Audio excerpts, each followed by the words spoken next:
A ಮಂಜು ಅವರ ನಿವಾಸಕ್ಕೆ ನಾವು ಬಂದಿದ್ದೀವಿ. Welcome to our show. ಹಳೇ ಕಾಲದಲ್ಲಿ ಹೀಗೆ ಕಟ್ಟಬೇಕು ಅಂತ ಪ್ಲಾನ್ ಮಾಡಿ ಕಟ್ಟಿರೋ ಥರ ಇದೆ.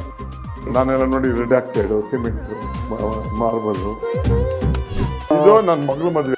ಸೊ ಇದು ಮಂತ್ರಗೌಡ ಅವರ ಫ್ಯಾಮಿಲಿ.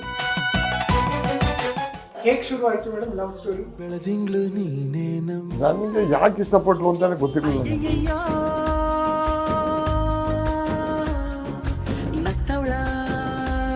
ನಾಯಕರು ನೆಕ್ಸ್ಟ್ ಯಾಕೆ ಬೆಳೆದಿಲ್ಲ ರಾಜ್ಯದಲ್ಲಿ? ಮಿನಿಸ್ಟರ್ ಅಂದ್ರೆ ರಾಜ್ಯದ ಮಂತ್ರಿ, ಕ್ಷೇತ್ರದ ಮಂತ್ರಿ ಅಲ್ಲ. ಈಗ ಜಾತಿ ನಾಯಕರುಗಳೇ ಜಾಸ್ತಿ. ಹಾಸನದಲ್ಲಿ JDS ಮುಗ್ದೇ ಹೋಯಿತು. ನೋವಾಗ್ತದೆ. ನಾವು ಮಾಡುವಂತಹ ಸಾಧನೆನ ನೋಡಿ ಖುಷಿ ಪಡಬೇಕಾಗಿರುವಂತದ್ದೇ ತಂದೆ ತಾಯಿ. ನಾನು MLA ಆಗ್ಬೇಕು ಅಂತ ಕನ್ಸು ಕಂಡಿದ್ದು ನಮ್ಮ ತಾಯಿ ಫಸ್ಟ್. ನಮ್ಮ ತಂದೆ ತಾಯಿಯಂದಿರು ನಮ್ಮನ್ನು ಕಾಯ್ತಿದ್ದಾರೆ ಅನ್ನೋ ಸ್ಪಿರಿಟ್ ಫೀಲ್ ಆಗ್ತದೆ ನಿಮಗೆ? ಅಲ್ಲೆಲ್ಲಾರು ಹೋದಾಗ ನೆನಪು ಬಂದ್ಬಿಡ್ತೀನಿ. ದೇವ್ರನ್ನ ಎಷ್ಟು ನಂಬ್ತೀರಿ ಅಂತ. ನನ್ನ ಕ್ಷೇತ್ರದ ಮತದಾರ ನಾನು ದೇವ್ರನ್ನ